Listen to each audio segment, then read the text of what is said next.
கிருஷ்ணர் வந்து என்ன சொல்லப்படுறது? சூரிய சமம் சொல்லப்படுறது. கிருஷ்ணர் சூரியனுக்கு சமமானவர். சூரியன் இருக்க இடத்துல இருள் இருக்குமா? இருக்கவே இருக்காது. கிருஷ்ணர் சூரிய சமம் மாயா ஹயா அந்தகர். மாயைன்னா வந்து இருள்னு சொல்லப்பட்டிருக்கு. மாயைன்னா வந்து கிருஷ்ணர் இல்லாத இடத்துல அந்த இடத்துக்கு பேர் மாயைன்னு சொல்லப்படும். மாயைன்னா வேற ஒன்றும் ஏதோ தனியாக ஒரு ஆள் நினச்சிக்க தேவையில்லை. கிருஷ்ணர் வந்து நிஜம், மாயைங்கிறது நிழல் மாதிரி. கிருஷ்ணர் ஏதாவது கிருஷ்ணருக்கு நிழல் வந்து அப்படின்னா கிருஷ்ணர் சார்ந்துதான் இருக்கும். நிழல் ஒரு ஆள் இருக்காங்கன்னா அவங்க சார்ந்துதான் நிழல் இருக்கு. அதே மாதிரி பார்த்தீங்கன்னா கிருஷ்ணரை சார்ந்த கிருஷ்ணர் எப்படி நகராரோ அதுக்கு தகுந்த மாதிரி தான் மாயை வந்து நகரும்.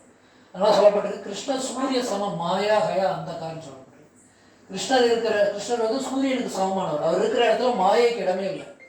அவர் எல்லாம் இருக்கிற இடம் பார்த்தீங்கன்னா இந்த இடத்துல பார்த்தீங்கன்னா அவருடைய உடல் வந்து பிரம்ம ஜோதி வந்து வெளியில் வருது. அப்படி இருக்கும்போது வைகுண்டத்தில் எல்லாமே பிரகாசமாக இருக்குது. அங்கே இருளே கிடையாது. அங்கே வந்து சூரியனோ சந்திரனோ நெருப்போ இந்த மாதிரி ஒளியோ தேவையில்லை. நம்ம இங்கே தான் என்னது தேவைப்படுது? சூரியன் தேவைப்படுது, சந்திரன் தேவைப்படுது. ஏன்னா இந்த இடம் வந்து இயற்கையாகவே இருளான இடம். இந்த பிரபஞ்சம் வந்து ஒரு சுற்றி வந்து மூடியால் மூடப்பட்டிருக்க வந்து இருள் தான். இந்த இருளை நீக்கிறதுக்கு தான் என்ன தேவைப்படுது? சூரியன் தேவைப்படுது, சந்திரன் தேவைப்படுது, நெருப்பு தேவைப்படுது. அதான் சொல்லப்பட்டிருக்கு பகவத்கீதையில். அதாவது நான் சசாங்கோ நான் பாவக எத்கத்வா நான் நிவர்த்தந்தை தத்தாம பரமம். அதாவது அந்த சூரியனோ சந்திரனோ நெருப்போ தேவையில்லை. எல்லாமே சுயம் பிரகாசமானது. என்னது? சுயம் பிரகாசமானது. வைகுண்டத்தில் இருக்கக்கூடிய எல்லாமே சுயம் பிரகாசமானது. ஏன்னா கிருஷ்ணர் இருக்கிறதுனால அவருடைய உடல் வந்து பிரம்ம ஜோதி வெளியில் வருது. அதுலேருந்து பட்டு எல்லாமே பார்த்தீங்கன்னா பிரதிபலிக்குது. அந்த அளவுக்கு பார்த்தீங்கன்னா எங்கள் இருளே கிடையாது. இந்த பௌதிக உலகத்தோட இயற்கையே பார்த்தீங்கன்னா இருள் தான். நம்ம இருக்கக்கூடிய இடமே என்னது என்ன சொல்லப்படுறது? ஒரு 10 நிமிஷம் 1/4 மணி நேரம் செல்ஃபோனில் சுவிட்ச் ஆஃப் பண்ணிட்டு கேளுங்க. பார்த்தீங்கன்னா இந்த இருள் இந்த இடமே வந்து இருள் தான் சொல்லப்படுறது. அதனால தான் இங்கே வந்து வெளிச்சம் தேவைப்படுது. நம்மளுக்கு எல்லாம் சூரியன் தேவைப்படுது, சந்திரன் தேவைப்படுது. இந்த இருளான இடத்துல அதனால வேதங்கள் என்ன சொல்றது? தமசோமா ஜோதிர்கமன்னு சொல்லப்படுது. தமஸ்னா வந்து இருள்னு அர்த்தம். இந்த இருள்ல இருந்து வேதங்கள் என்ன சொல்றதுன்னா தமசோமா ஜோதிர்கமன்னு சொல்லப்படுது. இந்த இருள்ல இருந்து வெளிச்சத்துக்கு வாங்கன்னு சொல்லப்படுது. அதனால பார்த்தீங்கன்னா இருள்ல இருந்து வெளிச்சம் என்ன? இந்த மாதிரி பௌதிக உலகத்தை விட்டுட்டு வைகுண்டத்துக்கு போங்க. அங்கதான் வந்து நித்தியமா பகவான் கூட ஆனந்தமா இருக்கலாம் சொல்லப்படுது. நம்ம இங்க இப்போ ஆனந்தம் இருக்கா? நம்மளுக்கு கிடையாது. வந்து நம்ம என்ன ஏதோ ஒரு துன்பங்கள் இருக்கு. பிறப்பு இறப்பு முதுமை நோய் அப்படின்னு சொல்லி பிரச்சனைகள் இருந்துகிட்டே இருக்கு. அதெல்லாம் விடுபட்டு இந்த பிறப்பு இறப்பு முதுமை நோயிலிருந்து விடுபட்டு வைகுண்டம் போறதுக்கான வழிதான் சொல்றேன் பகவத்கீதை. கிருஷ்ணர் யாரும் நம்ம தெரிஞ்சுக்கணும். கிருஷ்ணர் வந்து என்ன சொல்லப்படுதுன்னா யார் வந்து நம்ம கிருஷ்ணரை தவிர்த்து ஒரு பொருளை பார்த்தோம்னா எந்த ஒரு பொருளை பார்த்தோம்னாவே அது கிருஷ்ணரோட சம்மந்தப்பட்டதான். ஈசாத் அபேதஸ்ய என்ன சொல்லப்படுறது? அதாவது கிருஷ்ணர் இல்லாம நம்ம எந்த ஒரு பொருளை பார்த்தோம்னாலும் அது வந்து மாயைன்னு சொல்லப்படுது. ஈசாத் அபேதஸ்ய விபர்யேய ஸ்மிருதின்னு சொல்லப்படுறது. எல்லா பொருளுமே கிருஷ்ணனோட தொடர்புடையது. நம்ம எந்த பொருள் எடுத்தாலும் அது கிருஷ்ணனோட தொடர்பு, கிருஷ்ணனுடைய ஒரு சக்தி தான் மாற்றப்பட்டது. நம்ம எந்த ஒரு பொருளையும் கிருஷ்ணரை விட்டுட்டு பார்க்கும் பொழுது நம்ம வந்து பார்த்தீங்கன்னா அது மாயையில் இருக்குன்னு சொல்லுவோம். ஒரு ரோஜா மலரை பார்க்குறோம், அது கிருஷ்ணரால் படைக்கப்பட்டதுன்னு பார்க்கும்பொழுது அது சரியாக நம்ம பார்க்குறோம்னு அர்த்தம். அப்படிதான். அதே பொருள் இது என்னுடைய இன்பத்துக்கானது அப்படின்னு நம்ம பார்க்கும்பொழுது என்னது? அது வந்து மாயை. அதான் நம்மளுடைய வேற ஒன்றும் இல்லை மாயைகள். நம்மளுடைய இன்பத்துக்கு நம்மளுடைய புலன் இன்பத்துக்குன்னு பார்க்கும்பொழுது அதுதான் மாயை. கிருஷ்ணருடைய இன்பத்துக்குன்னு பார்க்கும்பொழுது அது சரியான விதத்தில் நம்ம பார்க்கணும். ஏன்னா யார் படைச்சாரோ அவருக்காக நம்ம வந்து அந்த பொருளை அர்ப்பணிக்க போகிறோம். அப்படிங்கும்போது அவருக்கு அர்ப்பணிச்சுட்டு நம்ம என்ன பண்ணோம்? பிரசாதமாக நம்ம எடுத்துக்கும் பொழுது அவர் கொடுக்குற கருணையை எடுத்துக்கும் பொழுது நம்ம பாவங்கள் வந்து விடுபடணும். அது எல்லா பொருளுக்கும் பொருந்தும். இருக்கக்கூடிய பௌதிக பொருட்கள் எல்லாமே கிருஷ்ணருக்கு சொந்தமான. ஈசாபாஷ்யம் இதம் சர்வம் யத்கிந்திய ஜகத்யாம் ஜெகத்னு சொல்லப்படுது. தேன தெக்தேன புஞ்சிதா மாகிருத கசிய ஸ்வித்தன்னு சொல்லப்படுது.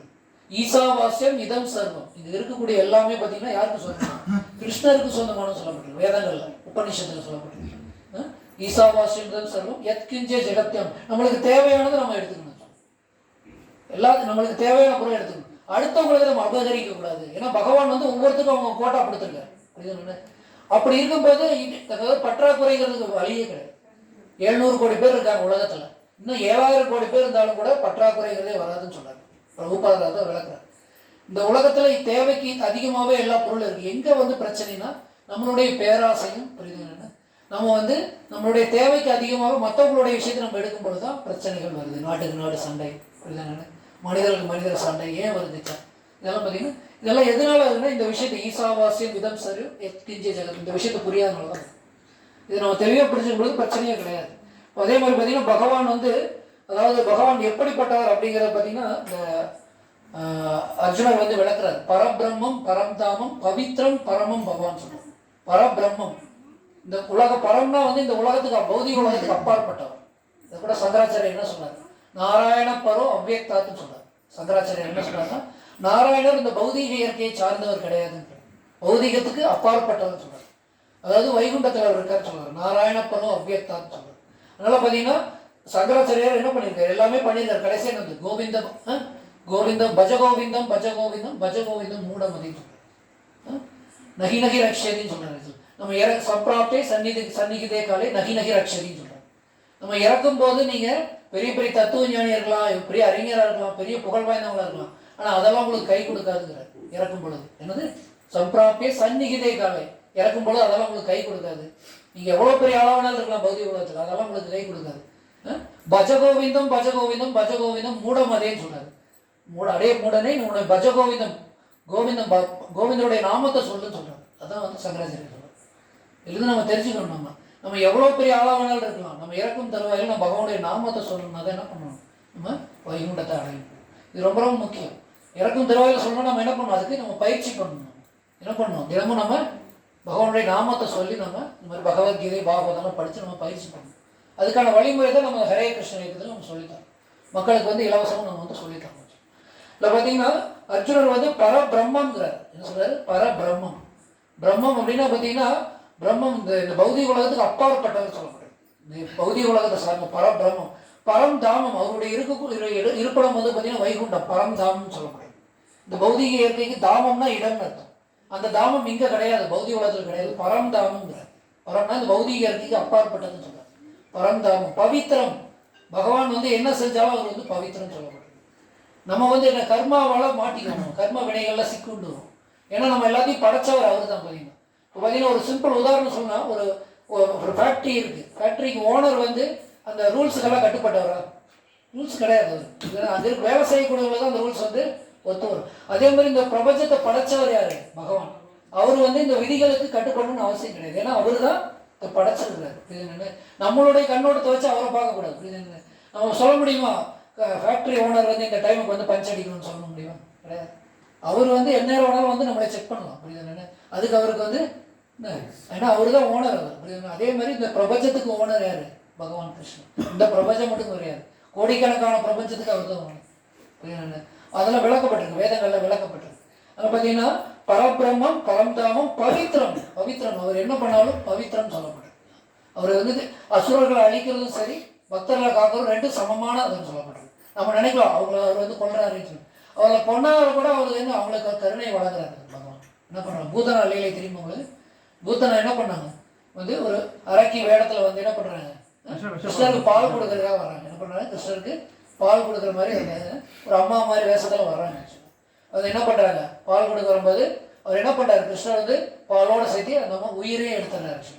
அப்போ என்ன பண்ணுறாரு, அந்த பூதனாவுக்கு என்ன பண்ணுறாருன்னா, மற்றவங்களாம் நினைக்கிறாங்க பூதனா வந்து இவ்வளோ பெரிய அரக்கியாக இருக்காங்க, அவர் வந்து நரகத்துக்கு தான் போவான்னு நினைக்கிறாங்க. ஆனால் என்ன பண்ணுறாரு, கிருஷ்ணன் கருணையோட என்ன பண்ணுறாரு, தாய் ஸ்தானம் கொடுக்குறாரு. என்னது, வைகுண்டத்தில் தாய் ஸ்தானம் கொடுக்குறாரு. ஏன்னா அவங்க வந்து கெட்ட நோக்கத்தோடு வந்தாலும் கிருஷ்ணருக்கு பால் கொடுக்கணும்னு நினச்சாங்க. பார்த்தீங்களா, அந்த ஒரு நல்ல விஷயத்தை பகவான் எடுத்துக்கிறார். நம்ம என்னதான் இருந்தாலும் பகவான் நம்ம பண்ணக்கூடிய நல்ல விஷயங்களை பார்க்குறாரு. நம்ம என்ன பண்ணுவோம், எதை எடுத்தாலும் நம்ம எல்லாத்துலேயும் கெட்ட விஷயத்தையும் நம்ம பார்த்துட்டு இருக்கோம். ஒரு 100 விஷயம் இருக்குன்னா அதில் என்ன பண்ணுவோம், நம்ம எத்தனை கெட்ட விஷயம் இருக்குன்னு நம்ம பார்ப்போம். ஆனால் பகவான் நம்ம என்ன பண்ண நல்ல விஷயம் இருக்கோ அதை தான் பார்க்குறோம். அதான் ரொம்ப முக்கியம். பகவானுக்கும் நம்மளுக்கு உள்ள வித்தியாசம். பவித்திரம் சொல்லப்பட்டிருக்கு. பகவான் பவித்திரம், சத்வம் சுத்தம் அபாப வித்தம் சொல்லப்பட்டிருக்கு. பகவானை வந்து பாவங்கள் தொட முடியாதுன்னு சொல்லப்பட்டிருக்கு. அதாவது பாவத்துக்கு அப்பாற்பட்டவன்னு சொல்லப்பட்டிருக்கு. நம்ம வந்து அதாவது தமோ ரஜோ குணத்திலிருந்து சத்துவ குணத்திலிருந்து விடுபட்டவர், சுத்த சத்துவ நிலையில் இருக்கிறார். அவர் என்ன பண்ணாலும் அது வந்து நன்மை தான், ஜீவராசிகளுக்கு நன்மை கொடுக்கக்கூடியது.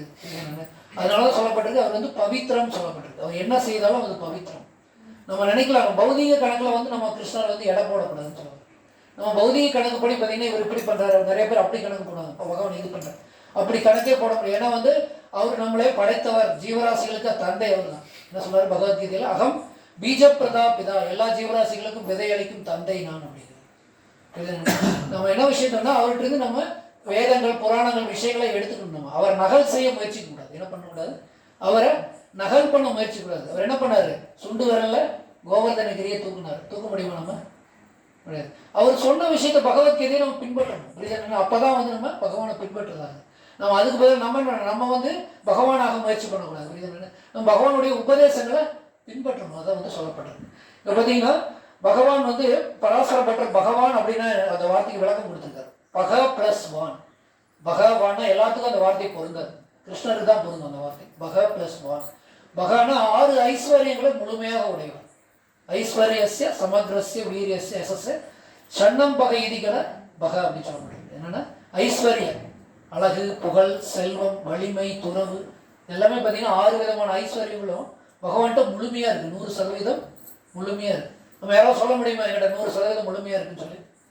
நம்மகிட்ட புகழ் இருக்கும், அறிவு இருக்கும், அப்படின்னு மற்ற 4 விஷயம் இருக்குது. அதுவும் 100% இருக்குமா நம்மகிட்ட? எல்லாருக்கும் புகழ், அழகு, செல்வம், வலிமையில யாருக்கு இருந்து வருதுன்னா பகவான் தான் வருது.